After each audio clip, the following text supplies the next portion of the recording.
حضرت نجمالدین کبریٰ رحمتullah علیہ کی بارگاہ میں گزارا گیا، وہ ایک لمحہ کام آیا۔ اگر اللہ والے کی نظر پڑ گئی، کہا بھئی نسبت میں کیا رکھا ہے؟ یہ نسبتوں کی تم اتنی اہل سنت آیا کرتے ہو، نسبت میں کیا رکھا ہے؟ پڑھو نا سورہ یوسف کی آیت نمبر 93 اور 94۔ ایک قمیص کی کیا حیثیت ہے ایک عام انسان کی قمیص کی؟ ایک قمیص صرف یہ کر سکتی ہے کہ انسان کا جسم ڈھانپ سکتی ہے، لیکن اگر اسی لباس کو، اگر اسی کپڑے کو، اگر اسی قمیص کو نسبت مل جائے اللہ کے نبی کی، تو جب حضرت یعقوب علیہ السلام کی بینائی کا بیان کیا گیا تو آپ نے کیا فرمایا؟ جاؤ میری قمیص کو لے جاؤ اور میرے والد کی آنکھوں سے لگانا، اور قرآن شاہد ہے قمیص کا لگنا ہے اور حضرت یعقوب علیہ السلام کی بینائی لوٹ آتی ہے۔ اللہ اکبر۔ حضرت ابراہیم علیہ السلام کو جب آگ میں پھینکا جا رہا تھا، اللہ نے کیا فرمایا؟ یا نار کونی بردم سلاما علی ابراہیم، اے آگ ابراہیم کے لیے ٹھنڈی اور سلامتی والی ہو جا۔ لیکن جب ابراہیم علیہ السلام کو آگ میں پھینکا گیا، نہ لباس چلتا ہے، نہ دستار چلتی ہے، نہ نالین چلتی ہے۔ اگر سوال آئے کہ حکم تو یہ ہے کہ ابراہیم علیہ السلام کو نہ جلایا جائے، اگر نالین جل بھی جاتی لیکن پاؤں نہ جلتا، یہ بھی بہت بڑا معجزہ تھا کہ چپل جل گئی لیکن پاؤں نہ جلا، لیکن وہ نالین بھی نہیں جلتی، وہ لباس بھی نہیں جلتا جو ابراہیم علیہ السلام کے بدل کے ساتھ ہوتا ہے۔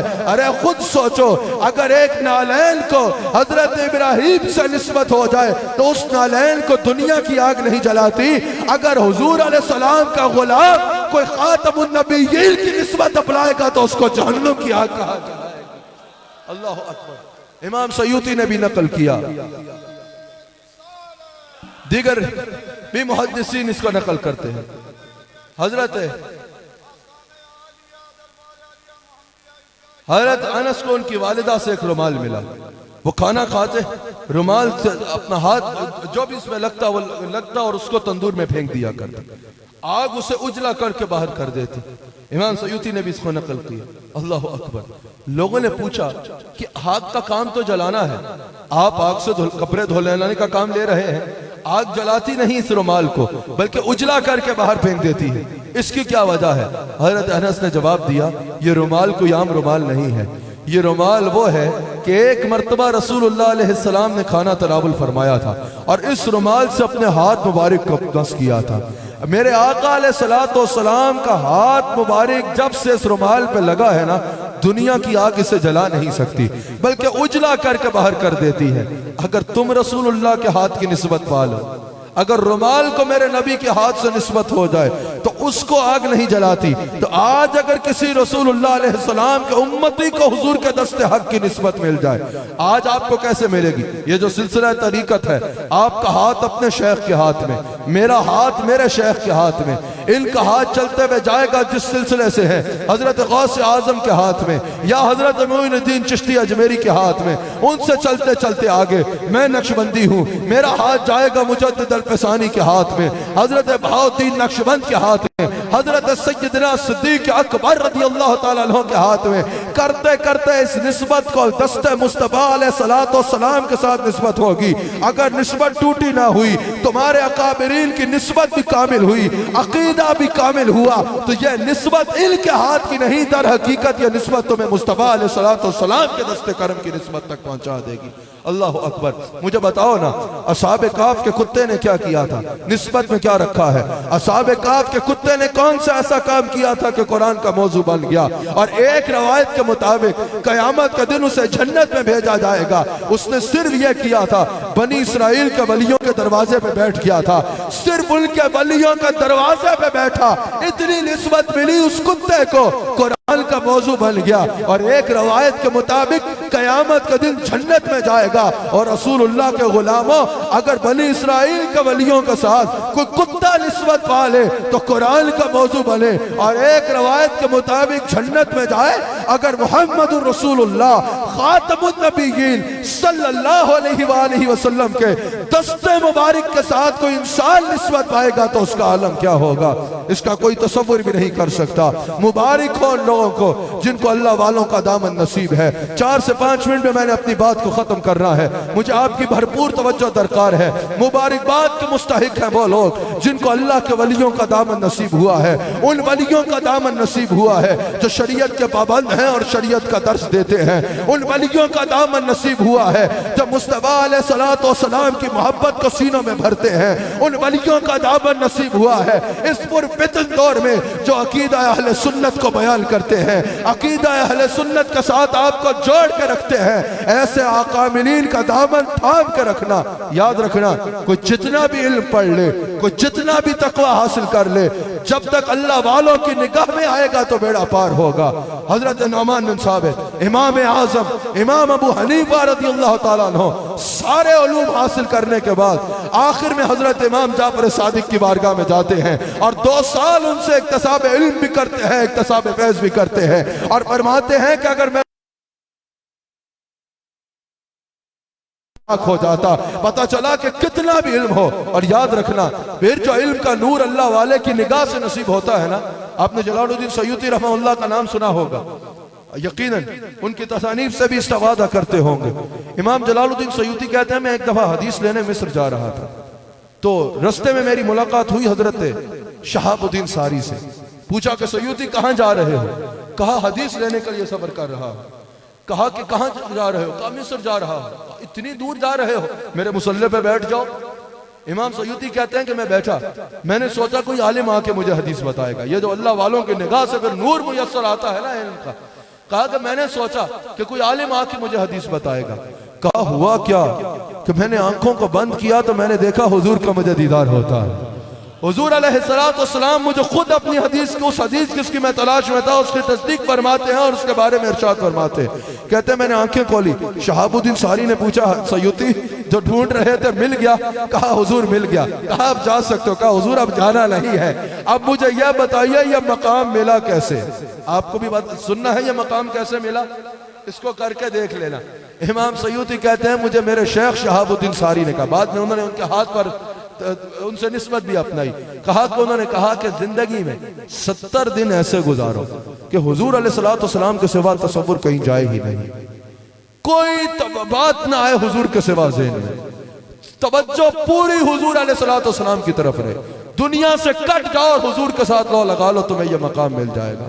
انور شاہ کاشمیری نے بھی کہا اور اشرف علی تھانوی نے بھی کہا، یہ دونوں دوسرے مسلک ہیں، ہمارے اکابر میں نہیں ہیں، وہ کہتے ہیں ایک کے نزدیک 72 مرتبہ اور ایک کے نزدیک 22 مرتبہ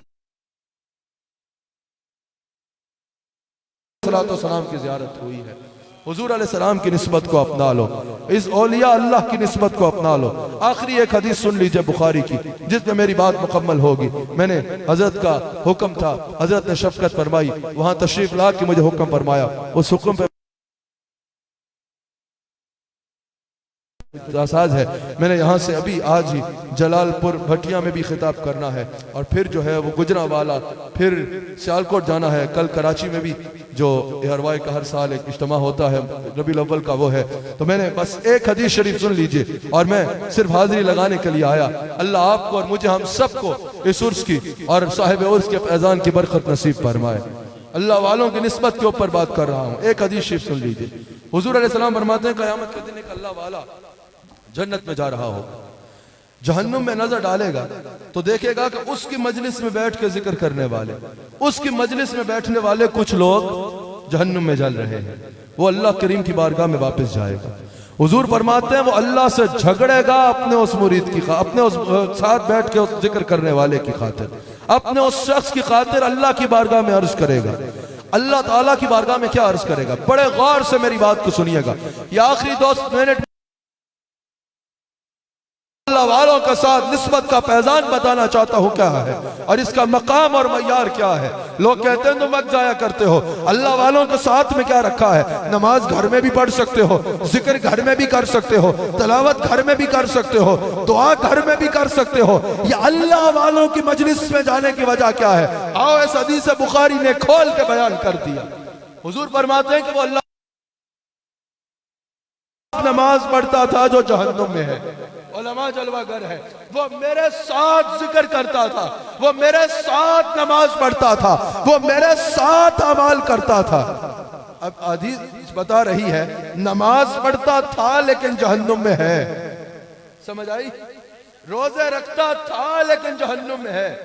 نماز کا درجہ اللہ والوں کی صحبت سے بہت اوپر ہے۔ جس اللہ والے کی صحبت نماز نہ دے سکے وہ اللہ والا کیسا ہے؟ سمجھ آ گئی؟ اللہ والا وہی ہے جو اپنے ساتھ لگنے والے کو شریعت کا درس دیتا ہے۔ جو خود شریعت پہ عمل نہیں کرتا وہ اللہ والا نہیں ہے، اور جو شریعت پہ عمل کا درس نہیں دیتا وہ بھی اللہ کا ولی ہو نہیں سکتا۔ اللہ کا ولی وہی ہے، وہ اللہ کا ولی نہیں ہے کہ آ کے بس جو ہے وہ صرف جو اشعار سنائے اور جو ہے وہ کہے جاؤ اب نمازوں کی کوئی ضرورت نہیں، ہم نسبت والے ہیں، ہمیں عبادات کی ضرورت نہیں۔ حضرت جنید بغدادی کہتے ہیں جو یہ کہے کہ عبادات وصول کا ذریعہ ہے، ہم واصل ہو چکے ہیں۔ وہ واصل ہوا ہے لیکن واصل جہنم ہوا ہے۔ اللہ کا ولی وہی ہے جو لوگوں کو شریعت مطہرہ سے جڑنے کا درس دیتا ہے۔ لیکن یہاں پر میری بات غور سے سن لیجئے، اس حدیث میں میری بات سن لیجئے۔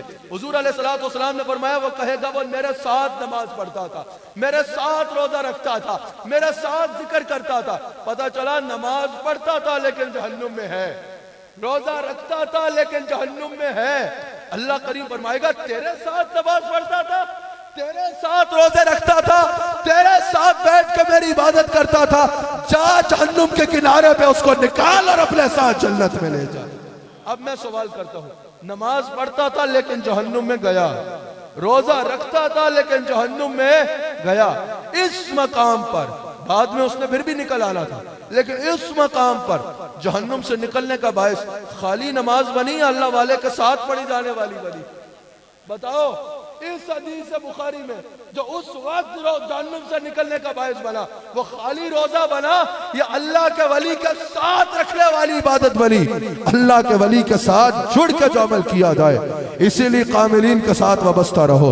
تمہیں مبارک ہو کہ اللہ تعالیٰ نے تمہیں صحیح اور اچھی نسبت عطا فرمائی ہے۔ اللہ تعالیٰ ہم سب کو حضور علیہ السلام کا نمک حلال رکھے۔ اللہ تعالیٰ ہم سب کو حضور علیہ السلام کا وفادار رکھے۔ اللہ تعالیٰ صاحب عرس کے درجات کو بلند فرمائے۔ قبلہ شاہ صاحب کو اللہ تعالیٰ عمر دراز بالخیر عطا فرمائے اور ان کے فیضان میں وسعتیں اور برکتیں عطا فرمائے۔ اللہ تعالیٰ ہم سب کو رسول اللہ صلی اللہ علیہ وآلہ وسلم کا وفادار اور نمک حلال غلام رہنے کی توفیق عطا فرمائے۔ دوران گفتگو اگر مجھ سے کوئی غلطی ہو گئی تو میں صدق دل سے اللہ تعالیٰ کی بارگاہ میں توبہ کرتا ہوں۔ اللہ کریم ہم سب کو میلاد مصطفیٰ کا مہینہ ہے، میلاد مصطفیٰ منانے کی اور پیغام مصطفیٰ اپنانے کی توفیق عطا فرمائے۔ اور آپ میں اپنی صفحہ درست فرما لیں، جیسا کہ ابھی عالمی مبلغ اسلام صاحبزادہ والا شان صاحبزادہ حسان حسیب الرحمان صاحب نے ارشاد فرمایا ہے سرکار دارم کے حدیث مبارک، تو اسی حدیث پر عمل کرتے ہوئے صفحہ درست فرما لیں۔ اب ہم ایک ولی کامل صاحبزادہ والا شان جناب صاحبزادہ سید محمد عطا اللہ شاہ صاحب گیلانی زیب آستان عالیہ ٹیر شریف آپ کی معیت میں نماز ظہر باجماعت ادا کریں گے، اور اس کے بعد انشاءاللہ لنگر شریف کا وافر مقدار میں اہتمام ہے۔ تمام حضرات لنگر تناول فرما رہے ہیں۔ اس موقع پر ہمارے دربار شریف کے ایک نہایت خادم خواہ جناب محمد طفیل صاحب جو پنڈ سلطانی سے تعلق رکھتے تھے، ان کا چند دن پہلے وصال ہوا ہے۔ اس موقع پر ہم ان کے لیے بھی دعائیں مغفرت۔ میں اس موقع پر تمام علماء کرام، مشائخ اعظام، ثنا خانان مصطفیٰ اور عوام اہل سنت کا حضور قبلہ صاحبزادہ پیر سید محمد عطا اللہ شاہ صاحب گیلانی، صاحبزادہ سید محمد عنایت اللہ شاہ صاحب گیلانی اور دیگر سادات کرام کا شکریہ ادا کرتا ہوں، اور بالخصوص عالمی مبلغ اسلام صاحبزادہ والا شان جناب صاحبزادہ حسان حسیب الرحمان صاحب زیب آستان عالیہ دربار عالیہ محمدیہ عیدگاہ شریف کا بھی شکریہ کہ آپ نے اپنی مصروفیات میں سے وقت نکالا۔ اب صفحہ درست فرما لیں، نماز باجماعت ادا کی جائے گی۔